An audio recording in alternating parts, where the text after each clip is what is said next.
Have you ever wondered what goes on behind the scenes at the FIA when a team objects to a decision made in a Formula One race?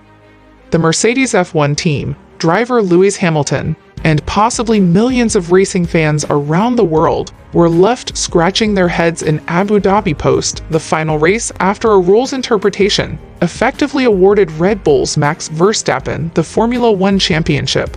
Toto Wolff, Mercedes team principal, claims he can make no promises that Lewis Hamilton will return to Formula One following Sunday's tumultuous season finale, stating the British driver is still in anguish and will never recover from what happened. Welcome back to Formula One Zone, ladies and gentlemen. Let us take a look at what exactly went down. The build-up to the interpretation will almost certainly be discussed for years in F1 circles. In case you missed it, the Williams car of Nicholas Latifi crashed into the wall on lap 53 of 58, with Hamilton cruising with a double-digit second lead over Verstappen.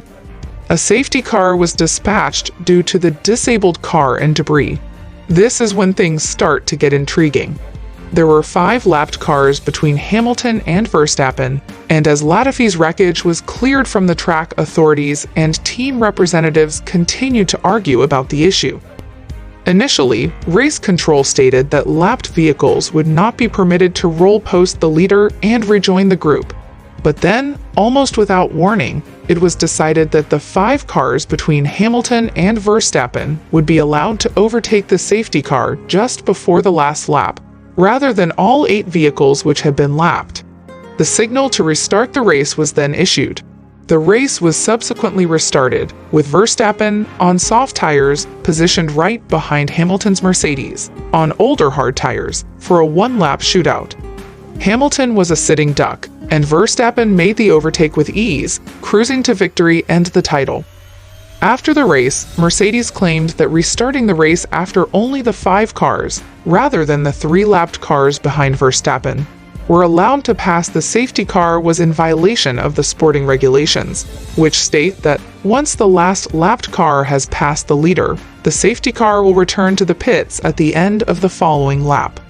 Red Bull contended that car 44 was not overtaken by car 33, and that both cars were on and off the throttle, and that there were a million instances under safety car when cars had pulled alongside then gone back behind the car that was in front, according to the FIA dossier. Mercedes filed a protest against the race result, but it was denied. Mercedes, Wolff, and Hamilton decided not to appeal the decision and planned to boycott the F1 awards ceremony in Paris on Thursday. The FIA replied with an official statement on Wednesday. The FIA concluded in a nearly 400-word statement that a full study and clarifying exercise for the future with all parties concerned will now take place. Toto Wolff felt that if the FIA appeal was upheld, and the case was moved to an ordinary court rather than the International Court of Appeal, Mercedes would almost certainly have won. Mercedes reluctantly announced its retirement, despite the fact that it had appealed the FIA decision to dismiss its objection over the race outcome of the title-deciding Abu Dhabi Grand Prix.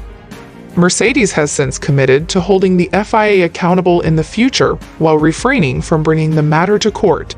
Wolff stated that dropping the appeal was extremely difficult. "We believe we had a very good case, and if you look at it from a legal standpoint, it's very certain we would have won if it had been decided in a regular court. The ICA, on the other hand, has a structural flaw. The FIA is unable to mark their own homework, and there is a distinction to be made between being correct and gaining justice. There is, then, a lesson to be learned," Wolff stated. Every step of the way, Wolff disclosed how Hamilton was part of the decision-making process, from the initial objection through the withdrawal of the appeal. It was a collaborative choice. They chose to protest with Lewis, file an appeal, and then withdraw the appeal. As you can imagine, it was dreadful to be faced with a choice that determined the outcome of the World Championship, not just for him, but also for them as a team. They are convinced that justice is being served in Formula One, the zenith of motor racing and one of the most significant sports on the planet. He sadly remarked, "I sincerely hope Lewis continues to race, because he is the best driver of all time." We will work through the events over the coming weeks and months, and I believe his heart will tell him, I need to keep going, because he's at the top of his game. However, we must transcend the anguish that was inflicted on him on Sunday, also because he is a man of strong principles who finds it difficult to comprehend what happened. I just have to do everything I can to assist him in overcoming this so that he may return next year strong, with love for the sport and faith in the sport's decision-making.